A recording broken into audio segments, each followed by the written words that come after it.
नमस्कार, आप देख रहे हैं सी न्यूज भारत और मैं हूं आपके साथ प्रिया श्रीवास्तव। स्वागत है आपका न्यूज बुलेटिन में। न्यूज बुलेटिन में बात करेंगे आगर मालवा की, जहां कलेक्टर ने बाबा बैजनाथ महादेव की शाही सवारी को लेकर की बैठक। साथ ही बात कोटा की भी होगी, जहां इटावा में रक्षाबंधन उत्सव 5,000 करोड़ की परियोजनाओं की आधारशिला रखी गई। ऐसी ही तमाम खबरों पर डालेंगे नजर इस बुलेटिन में। खबर आगर मालवा से, जहां पर आगर मालवा में 24 अगस्त को आयोजित होने वाली बाबा बैजनाथ महादेव की भव्य शाही सवारी की तैयारियों को लेकर कलेक्ट्रेट सभा कक्ष में कलेक्टर डॉक्टर शेर सिंह मीणा की अध्यक्षता में बैठक हुई। बैठक में विधायक माधव सिंह, मधु गहलोत, पुलिस अधीक्षक दिलीप सोनी, साथ ही साथ जिला पंचायत अध्यक्ष प्रतिनिधि भैरू सिंह चौहान, अपर कलेक्टर डॉक्टर शालिनी श्रीवास्तव, अतिरिक्त पुलिस अधीक्षक रविंद्र बोयट, एसडीएम मिलिंद ढोके, एसडीओपी मोतीलाल कुशवाहा, मंदिर पुजारी मुकेश पुरी सहित झांकियों, अखाड़ों और सवारी के आयोजक मौजूद रहे।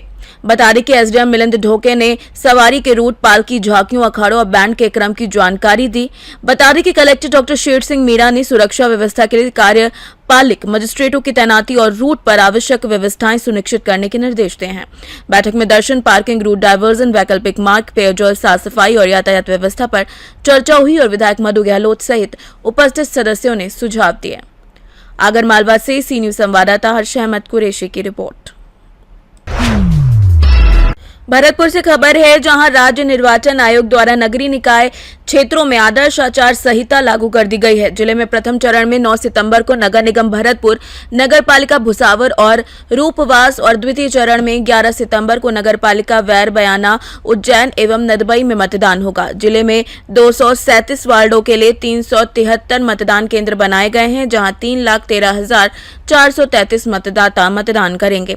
जिला निर्वाचन अधिकारी कमर चौधरी ने बताया कि प्रथम चरण में सदस्य पदों के लिए लोक सूचना 2027, नामांकन की तिथि 31 अगस्त, समीक्षा 1 सितंबर और अभ्यर्थिता वापसी के लिए 3 सितंबर तक होगी, जबकि मतदान 9 और 11 सितंबर को सुबह 7 बजे से शाम 6 बजे तक होगा। मतगणना 14 सितंबर को होगी। सबको विदित है, स्टेट इलेक्शन कमीशन ने आज, chairman state election commission sir ने आचार संहिता की घोषणा कर दी है और आचार संहिता अब से प्रभावी हो गई है। नेक्स्ट हमारे लिए जो 24 आवर्स, 48 आवर्स और 72 आवर्स के बीच में जितने भी अलग अलग एक्शंस होते हैं, जो प्रचार प्रसार की सामग्री हटाना और बाकी चीज़ें, दीवारों पे कोई अगर पोस्टर बैनर्स लगे हुए हैं वो हटाना, तो वो कार्रवाई अब शुरू हो जाएगी। सेकेंड को मतदान की तिथि जो है वो 21/9 को होगी। जो पहले चरण में, प्रथम चरण के बीच में जो मतदान की तिथि होगी वो 9 सितंबर और 11 सितंबर रहेगी, और जो मैंने 15 सितंबर और 16 सितंबर बताया था अभी, वो अध्यक्षीय पदों के लिए जो लोक सूचना जारी करना या नामांकन भरने की डेट हैं वो डेट्स रहेंगी। सदस्य पद के लिए लोक सूचना जारी होने की तिथि 27/8 को होगी और नामांकन पत्र भरने की तिथि 31/8 को होगी। नामांकन जो अभ्यर्थी वापस ले पाएंगे वो 3 सितंबर तक उसको वापस ले पाएंगे, और जो बाकी के जितनी भी इंफॉर्मेशन है वो समय समय पे हम आपके माध्यम से शेयर करते रहेंगे। एक डिटेल प्रेस नोट अभी हम आपके साथ शेयर कर रहे हैं, जिसमें जिले की सारी डिटेल्स आपके साथ साझा की जाएंगी। भरतपुर से सी न्यूज संवाददाता देवेंद्र की रिपोर्ट। खबर बुल्ढाना से, जहां बुल्ढाना जिले के खामगांव से शेगांव तक श्री संत गजानन महाराज की पालकी और पैदल डिंडीले से 2 लाख से अधिक श्रद्धालु शामिल हुए। 18 अगस्त की रात खामगांव स्थित श्री अर्जन खिमजी नेशनल हाई स्कूल के मैदान में पालकी का मुकाम हुआ, जहां हजारों भक्तों ने श्री गजानन महाराज के मुखवटे का दर्शन किया। 19 अगस्त सुबह तकरीबन 5 बजे पालकी शेगांव के लिए रवाना हुई और गड़गड़ गड़ात बोते गजानन महाराज की जय और विठ्ठल विठ्ठल के जय घोष से पूरा मार्ग भक्ति में उठा। महाराष्ट्र के विभिन्न जिलों के साथ आए मध्य प्रदेश से भी बड़ी संख्या में श्रद्धालु शामिल हुए, जिनमें महिलाएं और युवतियों का भी उल्लेखनीय भागीदारी रही। मार्ग में जगह जगह सजावट, रंगोलियां, सेवा शिविर लगाए गए। लासूरा फाटा के पास अन्नकूटी परिवार ने भी विशेष व्यवस्था की। श्रद्धालुओं की वापसी के लिए खामगांव और शेगांव बस डिपो से अतिरिक्त बस फेरे और स्कूल बस यूनियन की ओर से निःशुल्क बस सेवा उपलब्ध कराई गई। भीड़ नियंत्रण और यातायात की व्यवस्था भी पुलिस ने बखूबी संभाली। श्रद्धा, सेवा और सामाजिक एकजुटता का संदेश देती ये पैदल डिंडी पूरे खामगांव शेगांव मार्ग को गड़ गड़ गड़ात बोते के जय घोष से गुंजायमान कर गई। बुल्ढाना से सी न्यूज संवाददाता संदीप साहब जी की रिपोर्ट। खबर गढ़चिरौली से, जहां अहेरी में विदर्भ राज्य आंदोलन समिति ने स्वतंत्र विदर्भ राज्य की मांग को लेकर 8 सितंबर को अहेरी में विदर्भ निर्माण जन संकल्प सम्मेलन आयोजित करने की घोषणा की है। समिति ने अभी नहीं तो कभी नहीं के नारे के साथ दिसंबर 2027 से पहले स्वतंत्र विदर्भ राज्य बनाने का संकल्प जताया है। सम्मेलन की अध्यक्षता पूर्व विधायक एडवोकेट वामन राव चपट करेंगे। साथ ही साथ उद्घाटन प्रकाश भाऊ पोहरे और मार्गदर्शन डॉक्टर श्रीनिवास खांडेवाल करेंगे। कार्यक्रम में सरदार जगदीश सिंह, मंजूभाई तेरपड़े, साथ ही साथ मुकेश मासूरकर, अरुण भाई केदार समेत कई लोग उपस्थित रहेंगे, जबकि डॉक्टर नीरज खोबराडे स्वागताध्यक्ष होंगे। समिति ने महाराष्ट्र पर बढ़ते कर्ज और विदर्भ के 75,000 करोड़ रुपए के विकास अनुशेष का हवाला देते हुए मिशन 2027 के तहत 11 जिलों और 120 तहसीलों में आंदोलन तेज करने का ऐलान किया है। गढ़चिरौली से सी न्यूज संवाददाता प्रशांत नामवार की रिपोर्ट। खबर गढ़चिरौली से, जो आलापल्ली सिरोंचा राष्ट्रीय राजमार्ग 353C की बदहाल स्थिति बारिश के बाद फिर सामने आई। दोपहर की बारिश से मौसम और जिमेला क्षेत्र में सड़क कीचड़ में तब्दील होने से ट्रक फंस गए और शाम तकरीबन 4 बजे यातायात ठप हो गया। सड़क के दोनों ओर वाहनों की लंबी कतारें लगने से बसों में स्कूल के बच्चे और अन्य यात्री घंटों फंसे रहे। तकरीबन 6 साल से निर्माण और सुधार कार्य करने के बावजूद समस्या बरकरार रहने पर नागरिकों ने संबंधित विभागों की कार्यप्रणाली पर सवाल उठाते हुए जिम्मेदारी तय करने की मांग की है। स्थानीय लोगों ने केंद्रीय सड़क परिवहन और राज्य मंत्री नितिन गडकरी से हस्तक्षेप कर सड़क की उच्च स्तरीय जांच और स्थायी समाधान की मांग की है। गढ़चिरौली से सी न्यूज संवाददाता संजय समलवार की रिपोर्ट। खबर जयपुर से, जो मंदाऊ गांव में सावन सोमवार के अवसर पर आस्था, सामाजिक एकता, सनातन संस्कृति और विश्व कल्याण के संकल्प के साथ भव्य जलाभिषेक यात्रा निकाली गई। श्रद्धालुओं ने गांव के ऐतिहासिक 26 महादेव मंदिरों में भगवान शिव का जलाभिषेक किया। वहीं ग्रामीणों ने मार्ग में पुष्प वर्षा कर यात्रा का स्वागत किया। आयोजन में भारत विकास परिषद के क्षेत्रीय संगठन मंत्री विक्रांत जी खंडेलवाल उपस्थित रहे।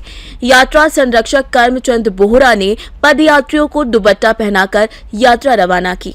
समापन पर महाआरती के बाद यात्रा संयोजक एवं पूर्व सरपंच कैलाश जी बोहरा ने अतिथियों और पदाधिकारियों का स्वागत किया। आयोजन में अशोक जी मीणा, सूरज जी, नरेंद्र स्वामी जी, ब्रजेश लाटा जी, ओम प्रकाश जी और चंद्र प्रकाश जगतपुरा सहित ग्रामीणों और कार्यकर्ताओं का सहयोग रहा। जयपुर से सी न्यूज संवाददाता भगवान दास शर्मा की रिपोर्ट। खबर कोटा से, जो इटावा में रक्षाबंधन उत्सव कार्यक्रम के दौरान माताओं, बहनों और क्षेत्रवासियों से संवाद किया गया और पीपलदा विधानसभा क्षेत्र में शिक्षा, स्वास्थ्य, पेयजल, खेल, सिंचाई और सड़क कनेक्टिविटी से जुड़ी तकरीबन 5,000 करोड़ रुपए से अधिक की विभिन्न विकास परियोजनाओं की आधारशिला रखी गई। परियोजनाओं के पूर्ण होने से क्षेत्र में आधारभूत सुविधाओं का विस्तार होने के साथ विकास को नई गति मिलने की उम्मीद है। कोटा से सी न्यूज संवाददाता आकाश कुमार की रिपोर्ट। खबर सीहोर से, जो नगर के मंडी क्षेत्र निवासी पूजा मालवीय ने तकरीबन 9 माह पहले आंगनवाड़ी कार्यकर्ता की सलाह पर जिला अस्पताल में नसबंदी कराई थी, लेकिन इसके बाद वो गर्भवती हो गई और उसने स्वस्थ पुत्री को जन्म दिया। जहां पूजा के पहले 4 बच्चे हैं। पति मनीष होटल में काम करता है। परिजनों का आरोप है कि गर्भवती होने की जानकारी होने के बावजूद आंगनबाड़ी कार्यकर्ता और अस्पताल प्रबंधन ने कोई संतोषजनक समाधान नहीं किया। पूजा और मनीष ने आर्थिक स्थिति खराब होने का हवाला देते हुए जिम्मेदारों पर कार्यवाही और बच्ची के पालन पोषण के लिए हर्जाने की मांग की है। पूजा जी, हम देख रहे हैं ये आपकी गोद में 5वीं बच्ची है, क्या मामला है ये? ऑपरेशन करवाया था साहब नसबंदी का मैंने, तो वो फेल हो गया। तो डॉक्टर ने लापरवाह करके मेरा ऑपरेशन फेल जबरदस्ती करा। अब आप क्या चाहती हैं? मैं चाहती है साहब कोई मेरे को खर्चा दिए बच्ची पालने के लिए, ये तो वहाँ पे। तो आपके 4 बच्चे पहले से थे, ये 5वीं और हो गई। तो और आपके पति जो है वो ढाबे में काम करते हैं, तो आप किस तरीके से आप इनका पालन पोषण करेंगी? हाँ साहब। क्या चाहती हैं आप? सरकार से क्या चाहती हैं? सरकार साहब मैं पैसा लेना चाहती हूँ, बच्ची का खर्चा उठाए। नाम है आपका? मनीष साहब। मनीष जी, हम देख रहे हैं ये आपके 4 बच्चे हैं और ये अभी 5वां बच्चा हुआ, क्या मामला है पूरा? साहब मामला ये है कि साहब मैंने ऑपरेशन करवाया था मेरी मिसेस का, मैंने 9 महीने पहले। 8.5-9 महीने हुए हैं। तो मैंने ऑपरेशन करवाया साहब, मेरी मिसेस का ऑपरेशन फेल हो गया। अब साहब वापस साहब मेरी ये जो बच्ची हो गई है वापस डबल से, तो साहब उसको कुछ भी नहीं हो रही। मैं साहब ऑपरेशन वहाँ पे हॉस्पिटल के लिए मतलब कितनी बार चली गया हूँ साहब, मेरी कोई सुनवाई नहीं करी वहाँ पे हॉस्पिटल में। क्या करते हैं आप? मैं सब काम करता हूँ साहब, ढाबा काम करता हूँ, मजदूरी करता हूँ ढाबा पे। क्या क्या चाहते हैं आप?